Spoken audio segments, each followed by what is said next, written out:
Vamos abrir nossas Bíblias em Apocalipse 16.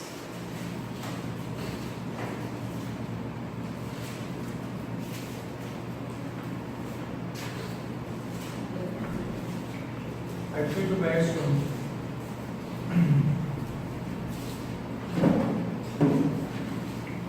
1. Ouvi, vinda do santuário, uma grande voz dizendo aos 7 anjos: Ide e derramai pela terra as 7 taças da cólera de Deus.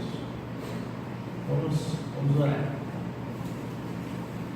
Senhor, obrigado por estarmos aqui nessa noite, pela obra que o Senhor consumou lá na cruz, sem a qual nós não poderíamos habitar na presença do Deus Santíssimo.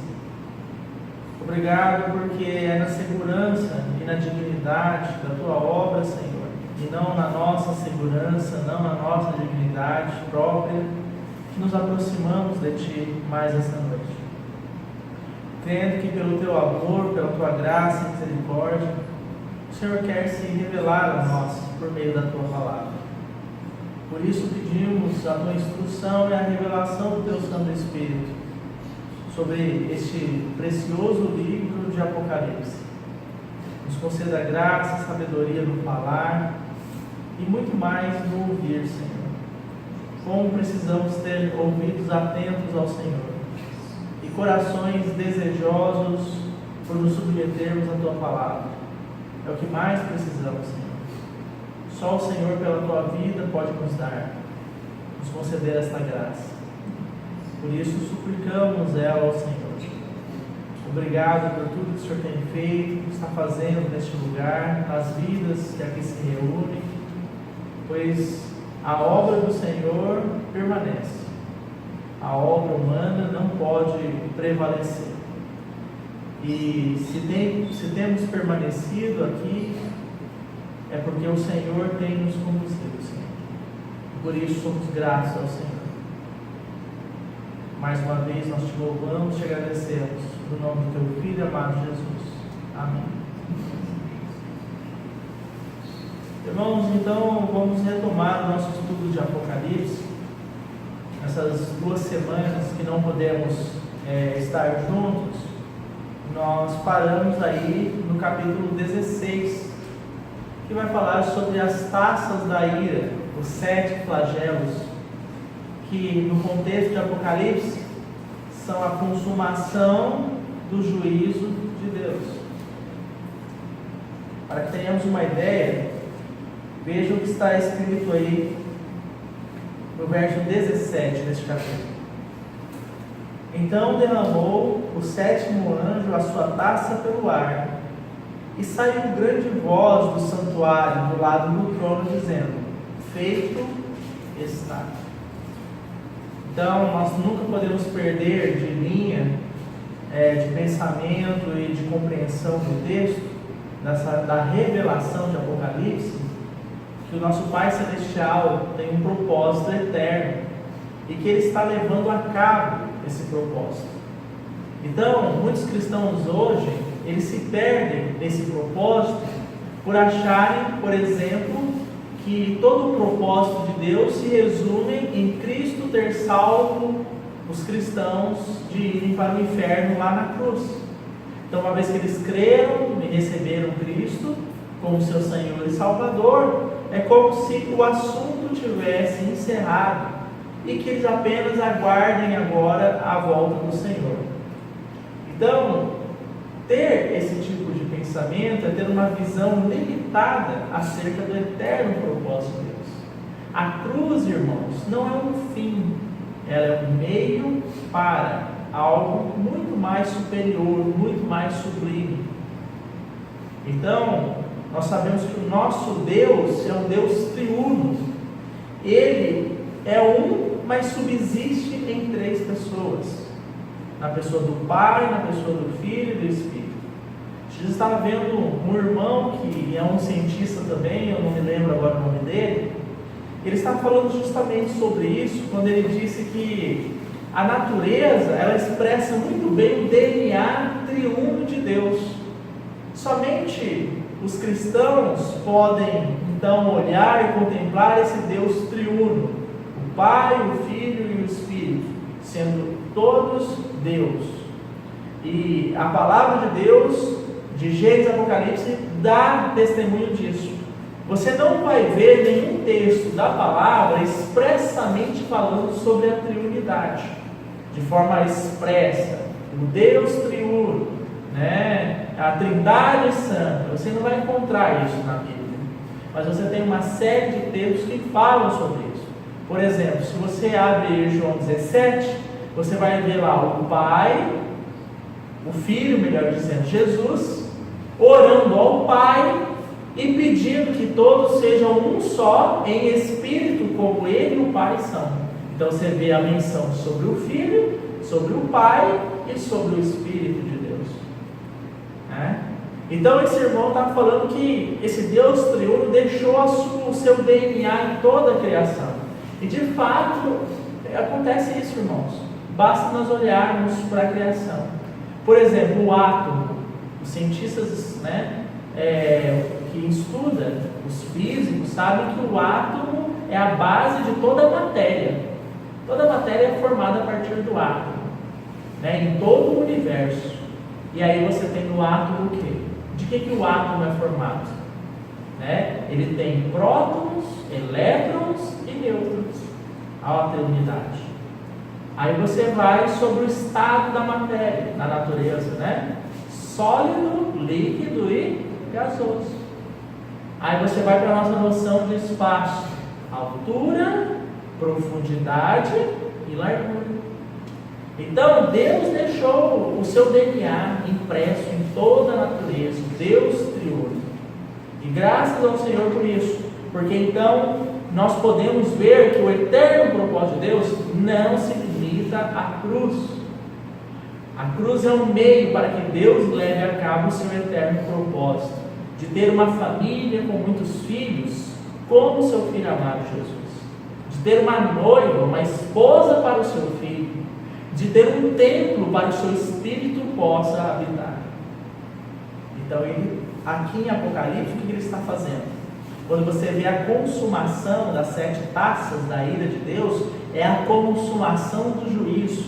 Irmãos, a Nova Jerusalém não vem se o juízo de Deus não for consumado. Lembra-se de João? Ele diz que ele, em Apocalipse, ele chorava muito, porque ele viu aquele livro de todo selado, por dentro e por fora. E não se achou-se ninguém que fosse digno, seja no céu, seja na terra ou debaixo da terra, que fosse digno de abrir o livro e de desatar os selos. Então, a palavra diz que João chorava muito. Por que ele chorava? Porque se angustiou o coração de João, do apóstolo. O apóstolo do amor, aquele apóstolo que estava sempre muito próximo do Senhor Jesus. O seu coração se angustiou, porque de uma certa forma ele sabia que para que o eterno propósito de Deus fosse consumado, aquele livro precisaria ser aberto. Então o anjo diz: não chores, porque o cordeiro foi aquele que foi morto, foi então digno, achado digno de abrir o livro e de desatar os selos. Então você vê a conexão, Jesus, o Cordeiro de Deus. Isso aqui fala da obra redentora de Cristo. Ali, nesse contexto que estamos falando no livro selado, Jesus é apresentado não como o leão da tribo de Judá, não como o rei dos reis e senhor dos senhores. Ele é apresentado como cordeiro, rememorando, trazendo a obra da cruz que foi realizada, porque ela era um meio. Se ele não tivesse se entregado na cruz, se ele não tivesse rendido a sua vida, se ele não tivesse ido ao Hades e de lá tenha sido trazido pela destra poderosa de Deus na ressurreição, ele não poderia desatar os selos. Então tudo está conectado para o que nós estamos vendo aqui. Mas, irmão, o que esse livro de todo selado tem a ver com as taças da ira de Deus? Porque nós sabemos que no 7º selo, o livro foi aberto. Ele tinha 7 selos. No 7º selo, abriu-se as 7 trombetas. E na 7ª trombeta, abriu-se as 7 taças da ira de Deus. As 7 taças estão nas 7 trombetas. Então, é uma ordem de eventos que vão sendo desencadeados. Tudo porque o nosso Senhor Jesus, o nosso irmão mais velho, foi obediente até a morte e morte de cruz. Mas não para que a cruz se tornasse um fim em si mesmo, mas um meio para que o eterno propósito de Deus fosse consumado. Então nós vivemos com base, irmãos, na expectativa, na esperança da consumação deste eterno propósito.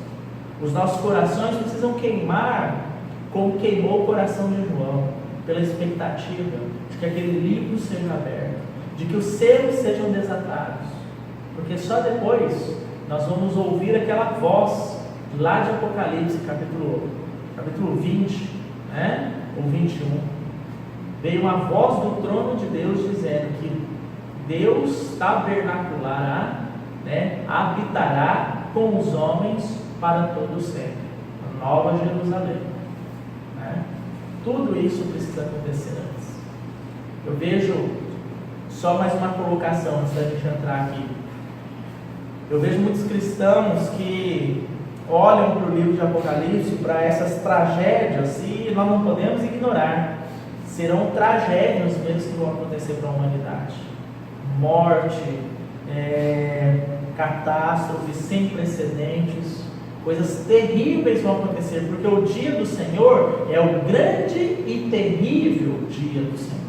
Será terrível para os seus inimigos, né? Então uma grande tragédia vai acontecer, grandes eventos vão acontecer, mas os cristãos não podem olhar para isso com um sentimento de negatividade, porque todos os textos que nós temos lido, os irmãos têm estado atentos, todas as vezes que vai se manifestar o juízo de Deus, é precedido de louvor. Querem uma amostra disso?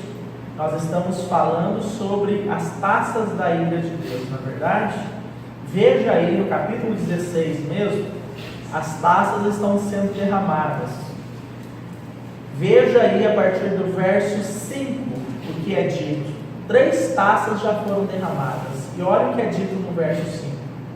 Então ouvi o anjo das águas dizendo: Tu és justo, tu que és e que eras o santo, pois julgastes essas coisas. Está vendo? Louvor para o Senhor. Agora veja o verso 7. Ouvi do altar que se dizia: Certamente, ó Senhor, Deus Todo-Poderoso, verdadeiros e justos são os teus juízos. Então, mesmo quando o Senhor executa juízos, e aqui a consumação é a parte mais crítica da ira de Deus, o nome do Senhor está sendo glorificado nos céus, o nome do Senhor está sendo adorado pelos anjos, pelos seus santos e pelos seus apóstolos, profetas, né? Seja os irmãos do Antigo Testamento, seja os irmãos do Novo Testamento, estão glorificando o Senhor quando Ele executa o seu juízo, porque Deus é bom, irmãos, e tudo que Ele faz é bom. Não tem como você dissociar uma coisa de outra. Às vezes nós nos perdemos disso, falamos que Deus é bom. A palavra de Deus diz, né? Me fugiu o texto agora, mas é dito mais ou menos assim, né? Para que experimentemos a boa e perfeita e agradável vontade de Deus.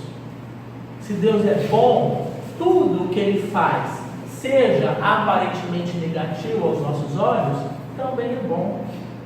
Você tem passado por alguma tribulação, você tem padecido algumas situações na sua vida que tem te deixado com o coração apertado, com a mente preocupada, em todos os aspectos, irmãos, permissão de Deus, e a mão do Senhor está nisso, é porque Ele é bom, e isso que está acontecendo com você e comigo é bom, embora nós não compreendamos. Por isso, o escritor de Hebreus ele vai dizer que toda disciplina, veja bem o que eu estou falando aqui, disciplina significa que falhamos, que percorremos caminhos da nossa carne, e Deus precisa nos corrigir. Então, disciplina. Sabe o que o escritor de Hebreus, inspirado pelo Espírito, vai dizer? Que toda disciplina com efeito, no presente, ela não parece ser motivo de alegria, mas lá na frente, ela redunda em louvor e glória e honra ao nosso Senhor. Entende? Então, nós não precisamos olhar para as coisas que acontecem nas nossas vidas pela visão carnal. Isso só acontece comigo, né? O que eu fiz para merecer isso? Por que isso é uma visão carnal? Porque é uma visão focada no nosso egocentrismo. O que é o egocentrismo? Que tudo no universo tem que conspirar ao nosso favor e girar em torno de nós. Sabe que a religião, ela coloca o homem como centro do universo.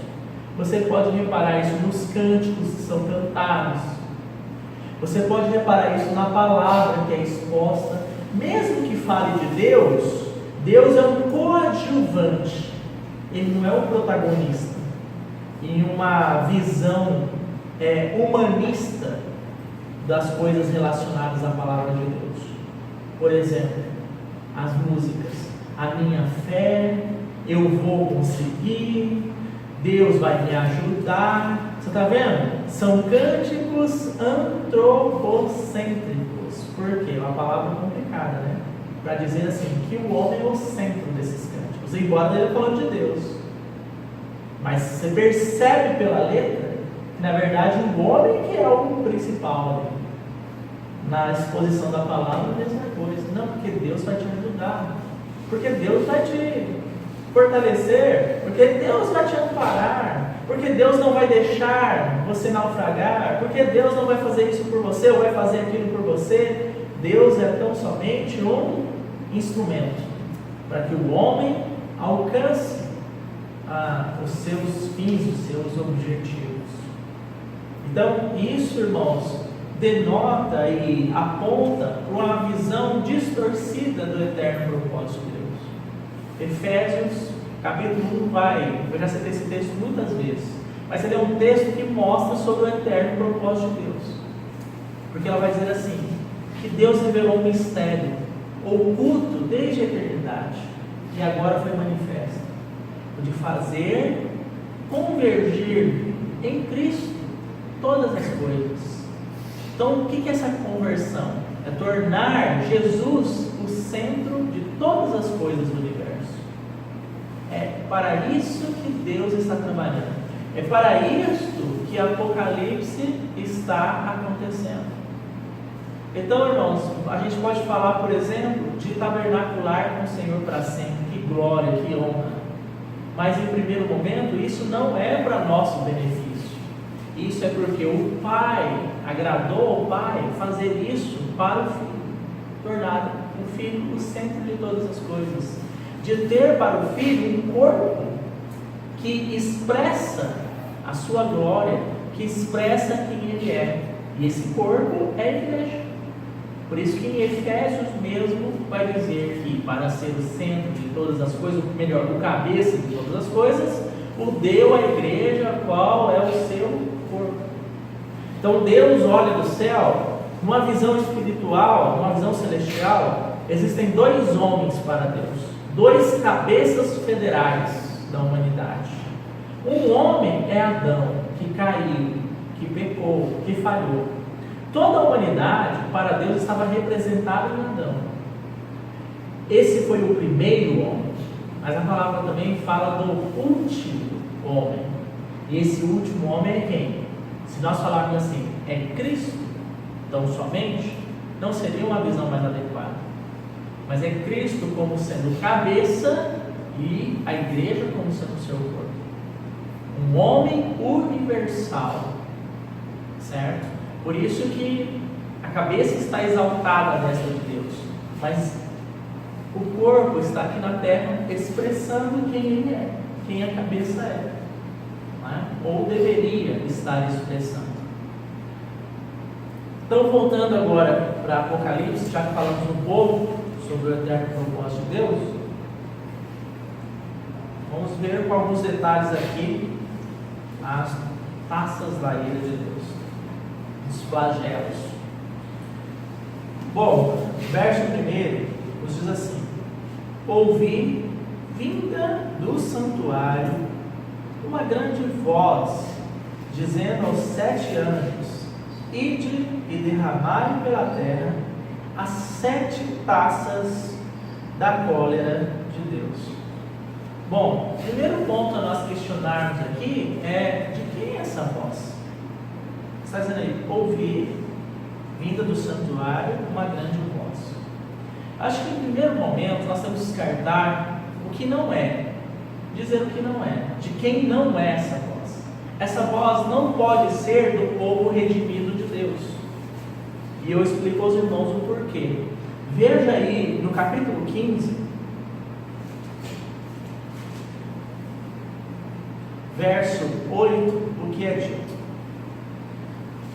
o santuário se encheu da fumaça procedente da glória de Deus e do seu poder, e ninguém podia penetrar no santuário enquanto não se cumprissem os 7 flagelos dos 7 anos. Esse ninguém aqui, numa tradução literal, na verdade, esse ninguém na nossa versão está um pouco amplo, porque na tradução literal do idioma grego é dito: nenhum homem poderia penetrar no santuário. Então nós podemos entender que nenhum homem pode ter falado, dito, ou ser o responsável por esta grande voz. Irmãos, nós temos que conectar um texto com o outro aqui. A glória de Deus se encheu aonde? No santuário. E de acordo com o verso 8, nenhum homem poderia penetrar no santuário enquanto não se cumprisse os flagelos de Deus. Então, se essa voz vem do santuário e nenhum homem podia estar lá, então nenhum homem poderia ter dado esta grande voz dizendo: ide e derramai as taças, certo? Então, uma maneira de nós podermos conectar esse texto e termos uma ideia de quem foi o responsável por essa grande voz, por essa determinação da consumação do juízo de Deus sobre a terra, nós vamos ter que entender esse segundo ponto: grande voz.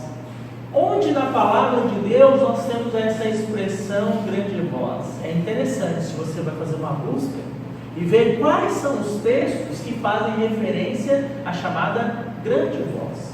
Eu separei alguns textos e os irmãos vão me ajudar a ler aqui. Vamos, por exemplo, Deuteronômio capítulo 5, verso 22.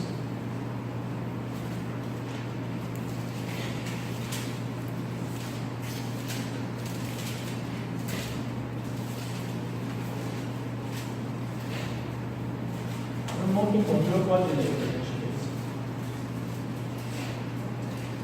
Estas palavras falou o Senhor a toda a vossa congregação no monte, no meio do fogo, da nuvem e da escuridade, com grande voz, e nada acrescentou. Tendo-as escrito em 2 tábuas de pedra, deu-nas a mim. Então, o registro aqui de Deuteronômio fala que Deus falou ao povo com grande voz. Então, se nós estamos lá em Apocalipse, nós vemos que sai do santuário uma grande voz dizendo: ide e derramai as taças. Mas não vamos parar por aí, vamos avançar um pouco mais, não vamos nos dar por contente apenas com um texto. Abra agora a sua Bíblia em Jeremias, capítulo 51.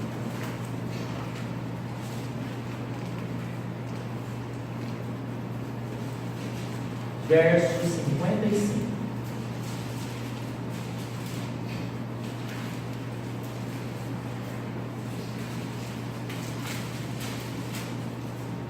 Porque o Senhor tem despojado a Babilônia e tem feito perecer nela a grande voz dela. Quando as ondas dela brandem, como muitas águas, é emitido o ruído da sua voz. Pode continuar, né? Porque o destruidor vem sobre ela, sobre Babilônia, e os valentes dela serão capturados. Já estão quebrados os arcos deles, porque o Senhor Deus das recompensas certamente lhe retribuirá. E embriagarei os seus príncipes, e os seus sábios, e os seus capitães, e os seus magistrados, e os seus valentes, e dormirão no sono eterno, e não acordarão, diz o rei, cujo nome é o Senhor dos Exércitos. Tá, veja aí no verso 55, porque o Senhor destrói Babilônia e faz perecer nela a sua grande voz. E é interessante que essa expressão grande voz aqui está associada ao julgamento de Babilônia. Irmãos, marque Jeremias, não precisa marcar Jeremias, mas vamos voltar lá em Apocalipse para que os irmãos vejam um detalhe interessante.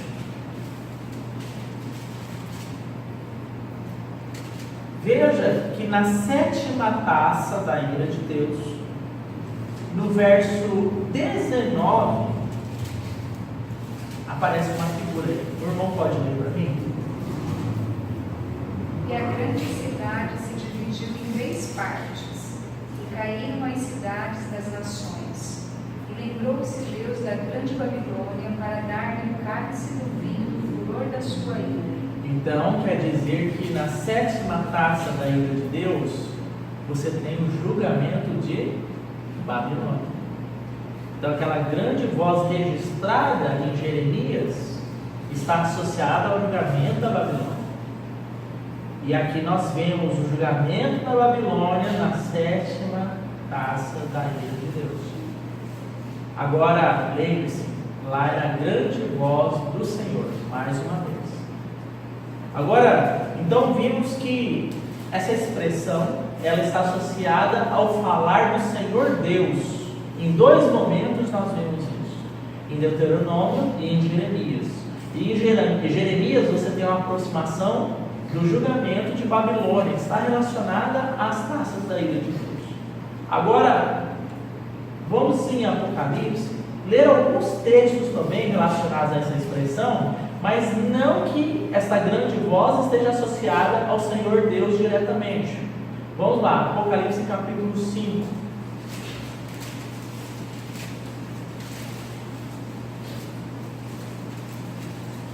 Verso 2. Vi também um anjo forte que proclamou em grande voz: quem é digno de abrir o livro e de destacar os seus? Então aí, o brado com grande voz está relacionado a um anjo forte, um anjo poderoso. Mais um texto, irmãos, Apocalipse capítulo 10, do verso 1 ao 3.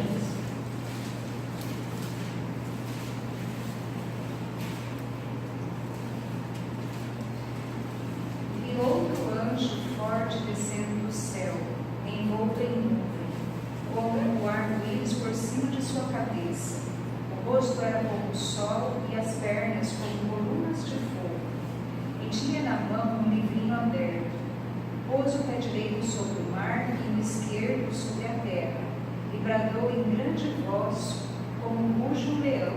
E quando bradou, desferiram os 7 trovões as suas próprias vozes. Tá bom aí? Então você está vendo?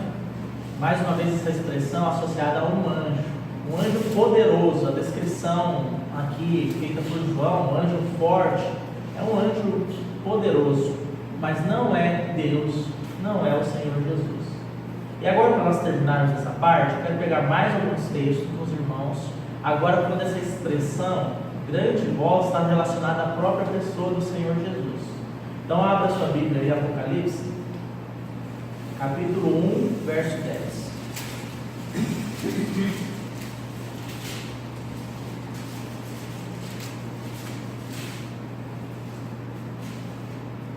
Achei em espírito no dia do Senhor,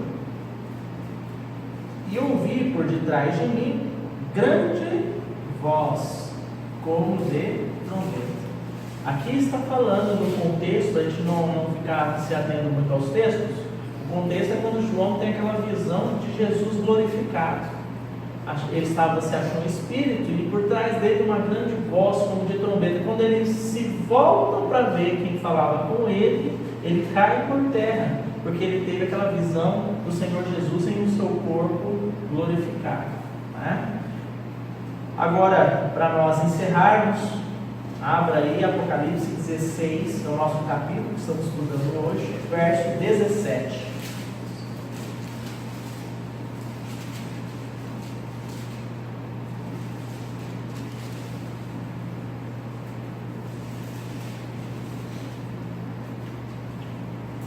E o sétimo anjo derramou a sua taça pelo ar.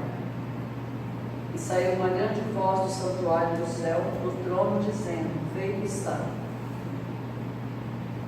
E aqui então você tem mais uma vez a expressão, uma grande voz.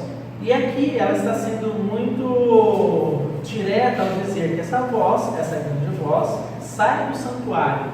A versão da Luzia diz que sai do trono, mas a nossa versão está dizendo ao lado do trono. Versão grega, a tradução literal, salvo engano, não sei. Eu acho que vai falar do trono também. Mas essa expressão ao lado do trono nos ajuda para identificarmos a pessoa de Cristo. E por quê? Porque se nós formos em Atos, temos alguns textos aqui. Eu vou citar para os irmãos para sermos um pouco mais rápidos e objetivos. Se você ler, por exemplo, o Salmo 110, verso 1, você vai ter uma promessa do Pai dizendo assim: assenta-te à minha direita, até que eu ponha os teus inimigos por estrado dos teus pés. Lá em Atos, novamente, esse texto é repetido na querigma apostólica de Pedro, quando Pedro fala desde a morte do Senhor, a sua ressurreição, a exaltação, ele faz menção a esse texto, dizendo que o nosso Senhor Jesus está entronizado à destra de Deus, ao lado de Deus. Claro que destra, irmãos, é mais uma figura de poder do que posição mesmo física. O que eu estou querendo dizer com isso? Quando fala que Jesus ocupa a destra do trono de Deus, fala do seu governo, né? Ou seja, Jesus é a representação da destra da mão de Deus, que é uma representação de governo, de autoridade. No Filho, a autoridade do Pai é expressa. Mas se você olha, por exemplo, o capítulo 7 de Atos, eu acho que é interessante nós irmos a esse texto, nós temos uma informação legal. Atos capítulo 7, verso 56.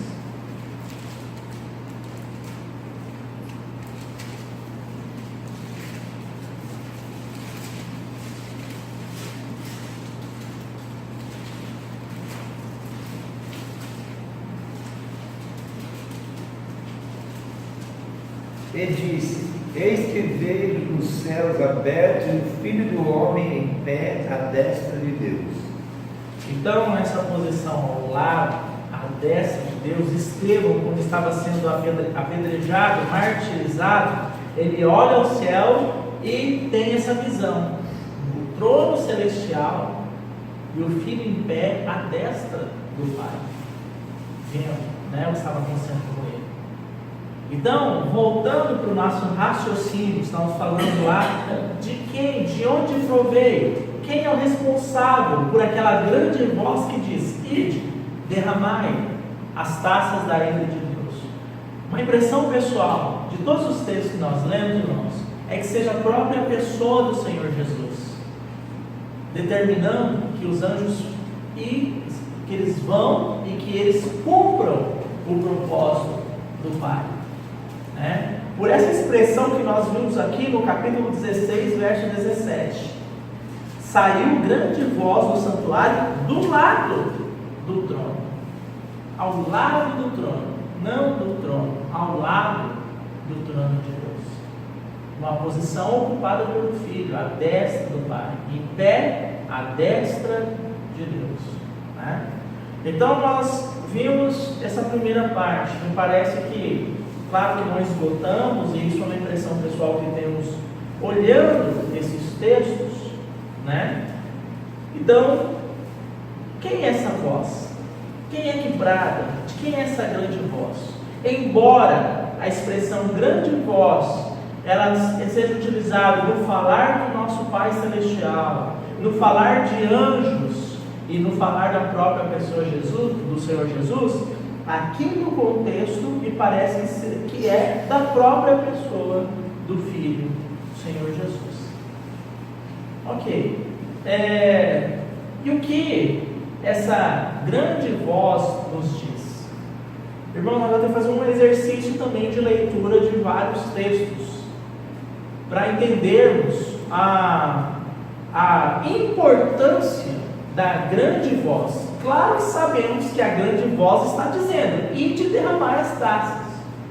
Mas se nós olharmos, principalmente no texto de Apocalipse aqui, quantas vezes e em que oportunidades essa expressão é utilizada, grande voz, nós vamos formar um quadro muito interessante também.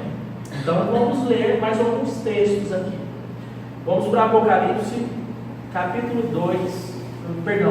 5, verso 2.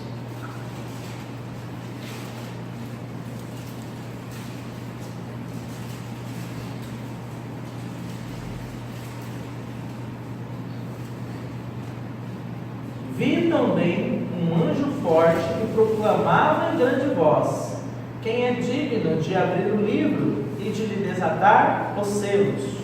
Agora veja o verso 12.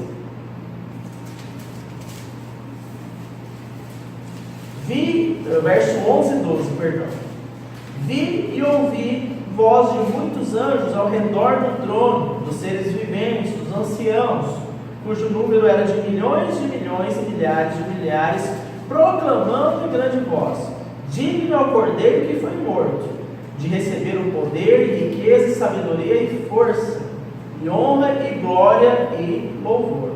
Então ouvi que toda criatura que há no céu e na terra, debaixo da terra, e sobre o mar, e tudo que neles há, estava dizendo: aquele que está sentado no trono e ao Cordeiro, seja o louvor e a honra e a glória e o domínio pelos séculos dos séculos. E os 4 seres viventes respondiam: amém. Também os anciãos prostraram-se e adoraram. Capítulo 6, verso 1. Vi quando o Cordeiro abriu os 7 selos. Então, nessa nossa primeira leitura, a palavra grande voz está relacionada à abertura dos selos, à abertura do livro. Então nós poderíamos colocar assim, que a grande voz, quando é utilizada essa expressão, está relacionada à consumação do propósito de Deus, à consumação do eterno propósito de Deus, certo? Vamos mais um texto, Apocalipse, capítulo 6, verso 10. Clamaram em grande voz, dizendo: até quando, ó soberano Senhor, santo e verdadeiro, não julga nem vinga o nosso sangue dos que habitam sobre a terra? Então a expressão agora grande voz está partindo de quem? Dos mártires, daqueles homens e mulheres que foram mortos por causa do testemunho de Jesus. E o contexto dessa grande voz é: até quando não julgas e nem vingas o nosso sangue? Irmãos, abra sua Bíblia, não desmarque aí, voltemos para o capítulo 16, verso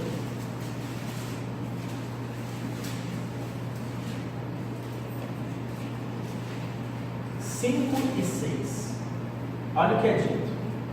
Então ouvi o anjo das águas dizendo: tu és justo, tu que eras que eras o santo, pois julgaste essas coisas, porquanto derramaram o sangue dos santos e de profetas, também sangue lhes tem dado a beber, são dignos disso. Então você está vendo aqui, irmãos, aquele clamor da grande voz do capítulo 6, sendo agora aqui atendido pelo Senhor. No capítulo 16, derramaram o sangue dos justos, dos santos. Então vamos dar sangue para que eles bebam, porque as taças estão sendo derramadas aqui tanto no mar como nas águas doces, né? Nas fontes das águas doces.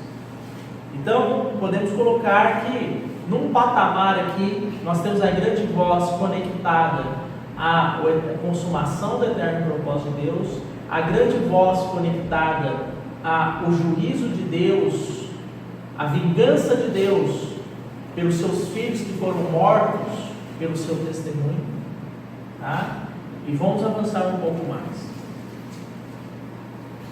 Apocalipse capítulo 7.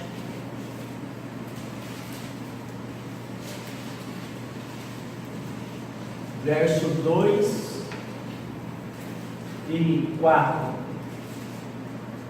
Vi outro anjo que subia do nascente do sol, tendo o selo do Deus vivo, e clamou em grande voz aos 4 anjos, aqueles aos quais fora dado fazer dano à terra e ao mar, dizendo: não danifiques nem a terra, nem o mar, nem as árvores, até selarmos na fronte os servos do nosso Deus.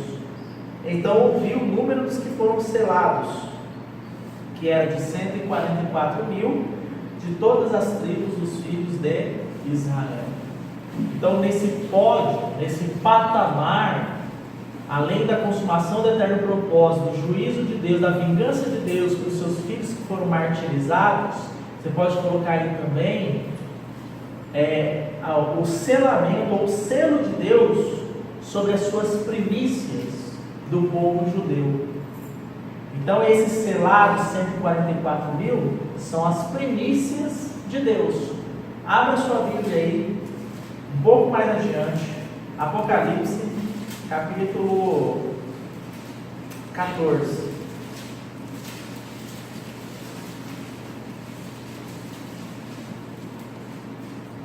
Verso 1: olhei, e eis o Cordeiro em pé sobre o monte Sião, e com ele 144 mil, tendo na fronte escrito o seu nome e o nome de seu pai. E aí vamos agora para o verso 4. Vai dizer quem são esses 144 mil. São eles que não se macularam com mulheres, porque são castos, são eles seguidores do Cordeiro, por onde ele quer que vá, por onde quer que ele vá. São os que foram redimidos dentre os homens. Veja a expressão que eu queria usar com os irmãos aqui: primícias para Deus e para o Cordeiro. Então, quando a grande voz, essa expressão utilizada, ela é utilizada também para falar sobre as primícias dos homens para Deus, os 144 mil selados. Então você vai formando, irmãos, esse pano de fundo, que quando o Espírito de Deus usa essa expressão grande voz, ele registrou, deu sabedoria para que João registrasse isso, não é à toa. Deus está querendo nos chamar a atenção para algo, né? Vamos mais um pouco. Apocalipse capítulo 8, verso 13. Então ouvi uma ave que, voando pelo meio do céu, dizia em grande voz: ai, ai, ai dos que moram na terra, por causa das restantes vozes de trombeta dos 3 anjos que ainda têm de tocar. Então, primeiro ai está na quinta trombeta, aqueles gafanhotos, aqueles demônios que sobem do abismo, né? O segundo ai está no capítulo 11, está perto aqui, ó, verso 14. Na verdade, ele é a consumação do segundo ai, né? O segundo ai vai aqui, desde o capítulo 10, que fala das testemunhas, dos mártires, fala de Jerusalém sendo calcada por 1.200 dias 1.260 dias pelos gentios, está tudo no segundo ai. E o terceiro ai, irmãos, é quando há aquela batalha celestial entre Miguel e seus anjos e Satanás e seus anjos, e o diabo é vencido e ele é atirado para a terra. Esse é o segundo ai, o terceiro ai, porque é dito assim: ai daqueles que habitam na terra, porque o diabo desceu com grande cólera, sabendo que pouco tempo lhe resta. Então, para introduzir esses ais, vem através de uma grande voz, dessa águia que, na verdade, como nós já estudamos, é um anjo que voa na parte mais alta do céu, né? E anuncia esses ais. Tá? Capítulo 10, agora, verso 13. Foi esse que nós lemos? Não, né? Capítulo 8, 13, né? Capítulo 10, 13. Não tem. Tem 10, não. Deixa eu ver.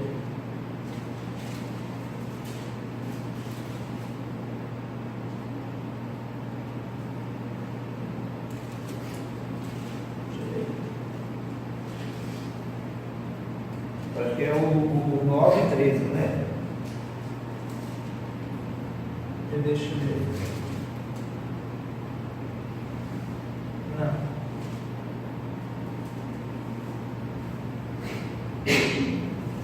O 10, 4.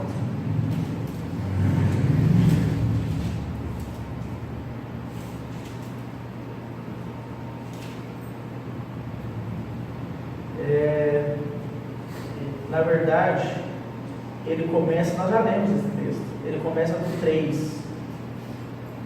Ele começa do 3 e bradou, 10, 3, não é 10, 13, verdade. Ele bradou em grande voz, aquele anjo.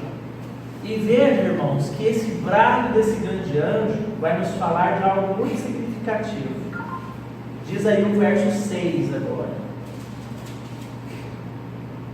A partir do verso 5, no mar, sobre a terra, levantou a mão direita para o céu e jurou por aquele que vive pelos séculos dos séculos, o mesmo que criou o céu, a terra, o mar e tudo quanto nele existe. Já não haverá demora, mas nos dias da voz do sétimo anjo, quando ele estiver para tocar a trombeta, cumprir-se-á então o mistério de Deus, segundo ele anunciou aos seus servos, os profetas. Então essa grande voz está introduzindo o quê? Está introduzindo a volta do Senhor, o estabelecimento do reino milenar de Cristo. Porque quando o anjo toca a sétima trombeta, o que acontece? É dita aquela voz: os reinos do mundo se tornou do nosso Senhor e do seu Cristo, e ele reinará pelos séculos dos séculos. Então essa grande voz fala da volta do Senhor.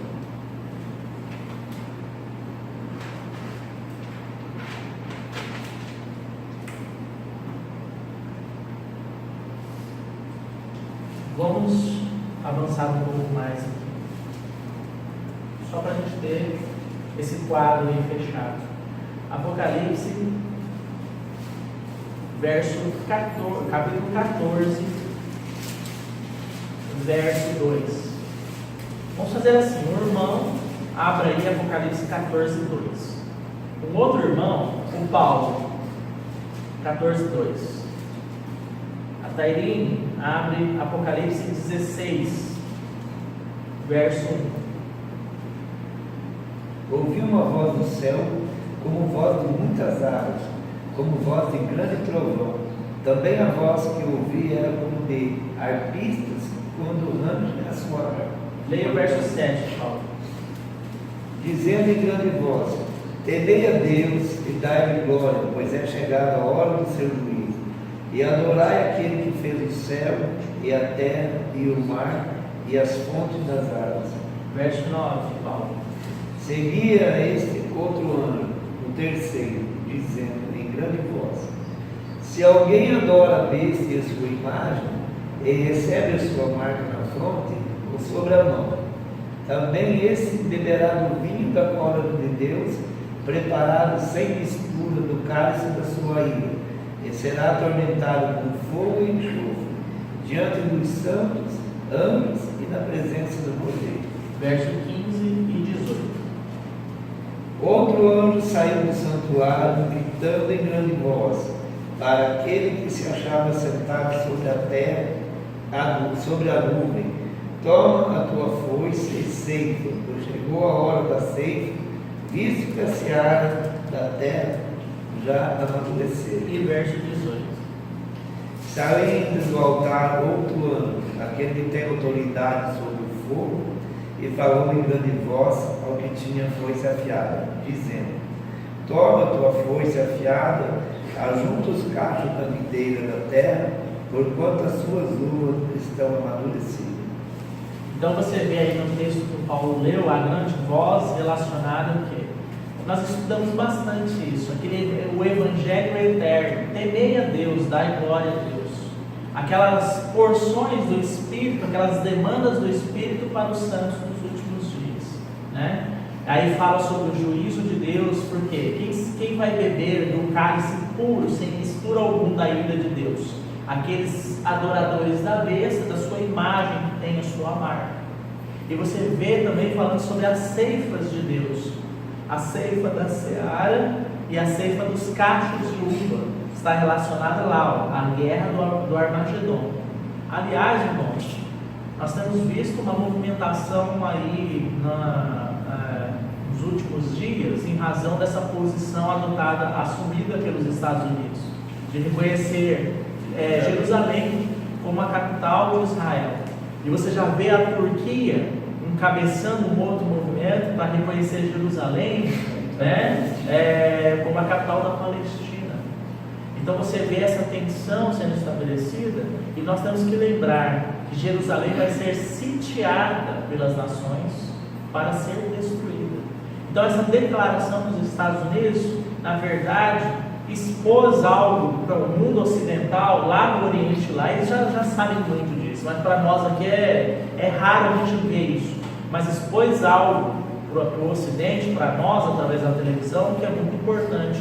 Como Jerusalém está cercada de inimigos naturais, podemos dizer assim. Nações que há muitos anos desejam destruir Israel.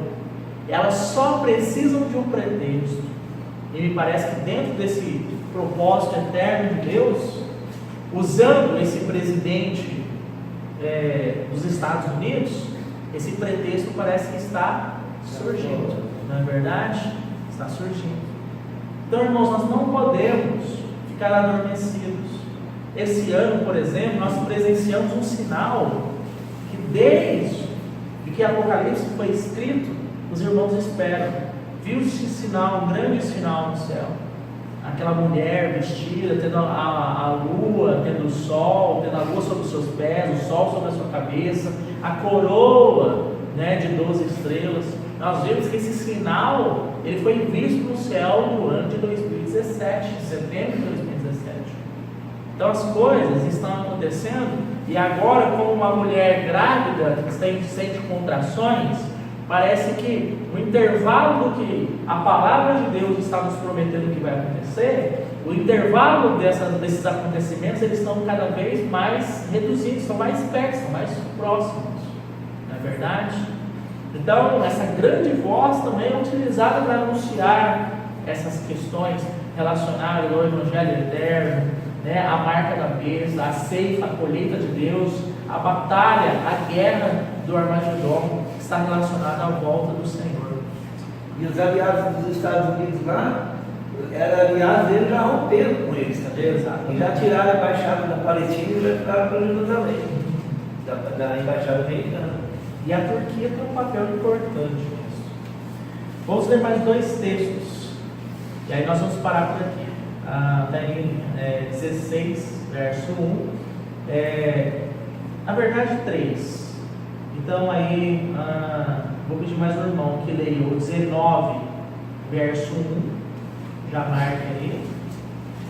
E mais um irmão para ler o 21, 3. Então, 16, nós vamos ler agora, depois o 19, 1, e depois o 21, 3. Pode começar bem. Ouvi vindo do santuário uma grande voz, dizendo aos 7 anjos: ide e derramai pela terra as 7 taças da cólera de Deus. Então, é justamente o texto que nós estamos estudando hoje, essa grande voz. Vocês viram, irmãos, em que patamar está colocado o derramar das taças da ira de Deus? No mesmo patamar da volta do Senhor, na abertura do livro, da vingança, o juízo de Deus pela morte dos seus mártires, né? Dos rais, e assim por diante. É nesse patamar de importância Porque o Espírito de Deus, quando ele coloca essas expressões, ele também coloca um padrão de importância. O que ele quer ressaltar com isso? Então é neste patamar que nós estamos vendo o quê? O derramar da cólera, da ira de Deus sobre a terra. Lembram-se quando eu falei no começo que nós não podemos colocar a volta do Senhor numa importância e o juízo de Deus, o julgamento de Deus em outra importância, como se isso fosse positivo, fosse bom, mas isso vai ser ruim. O Espírito de Deus não fez isso. O Espírito de Deus colocou todos de igual importância, em igual patamar. Todos são bons, tudo é bom, tudo é a vontade de Deus, tudo merece que Deus seja glorificado, exaltado, como nós mostramos aqui que Ele tem sido, seja no juízo, seja na volta do Senhor, seja no que nós vamos ler agora, Apocalipse 19. Eu quero 2 versos do 19, o verso 1 e o verso 17. Depois disso, ouvi como uma grande voz de uma grande multidão no céu que dizia: Aleluia! A salvação, a glória e o poder são do Senhor Deus nosso. Foi outro? Você está lendo o 19? 19. Aí agora o verso 17.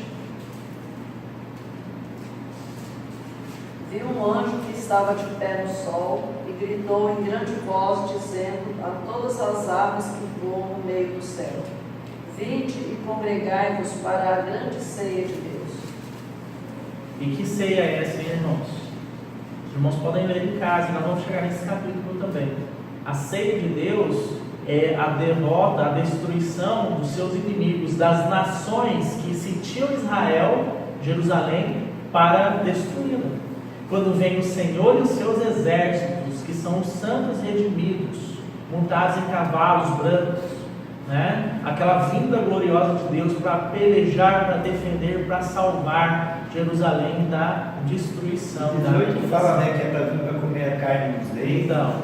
Então o banquete de Deus é o quê? É a destruição desses exércitos globais que sitiam e cercam Jerusalém para destruí-la. Esse é o banquete de Deus, é a morte, e vão ser estraçalhados. A palavra registra que o sangue virá nos freios dos cavalos. Então vai ser uma, digamos aqui, irmãos, uma carnificina geral, né? E onde está o patamar disso? No mesmo patamar que nós vamos ler no próximo aí, o capítulo 21, verso 3. Então ouvi grande voz vinda do trono dizendo: Eis o tabernáculo de Deus com os homens. Deus habitará com eles. Eles serão povos de Deus, e Deus mesmo estará com eles. A mesma glória que está nisso daqui, ó, é a nova Jerusalém que desce do céu ataviada como banho. É a mesma glória do banquete de Deus, que as aves são convidadas a participar. Você não pode colocar em níveis diferentes. Então é isso que, com a ajuda do Espírito de Deus, nós queremos mostrar para os irmãos hoje. Na próxima reunião a gente vai começar a ver taça por taça, tá bom? Mas vamos ficar por aqui hoje, vamos orar ao Senhor. Por que o irmão falou assim, naquela batalha o sangue virá até a boca, o freio do cavalo, né? Porque nessa época não vai ter tanque de guerra, não vai... Irmão, isso é um entendimento que alguns irmãos têm. Que até naquele tempo os recursos naturais e de fato com tudo que está acontecendo antes, você há de concordar comigo, porque você não pode ignorar os selos que foram abertos, que a natureza, os astros, tudo foi mexido, foi de uma certa forma transtornado. Então pode ser que haja a escassez de recursos naturais que possam mover os veículos como nós vemos mover hoje com tanta facilidade. Você não tem abundância de sol, que você não tem abundância de petróleo, e aí o veículo, quando você não tem esses meios de locomoção, o veículo é o cavalo, né? Então alguns irmãos entendem que será em razão disso, né? Vamos orar ao Senhor. Pai, obrigado pela tua palavra. Senhor, te pedimos uma coisa: que na leitura da Tua palavra, o nosso coração, ele seja cativado pelo Senhor. No sentido de que nós desejemos ardentemente esse dia, a Tua volta, a consumação do Teu eterno propósito. Mas também que nós nos preparemos para ela, negando a nós mesmos para seguir o Senhor, desenvolvendo a nossa salvação com temor e tremor, obedecendo a Tua palavra, sendo vasos úteis ao Senhor. Porque vemos a gloriosa revelação da Tua palavra, desse dia glorioso, e negligenciarmos esse dia, Senhor, nós sofreremos grande prejuízo. Por isso nos desperta para essa realidade. Senhor, tira tudo aquilo que nos impede de ver com clareza, com realidade, com vigor, esta realidade da Tua volta, Senhor. Para que nós possamos viver por ela, viver aqui na terra, testemunharmos do Senhor, da Tua volta, estarmos preparados para ela. Em nome do Teu Filho amado Jesus, é o que nós lhe pedimos, ó Pai, e oramos e agradecemos. Amém. Amém.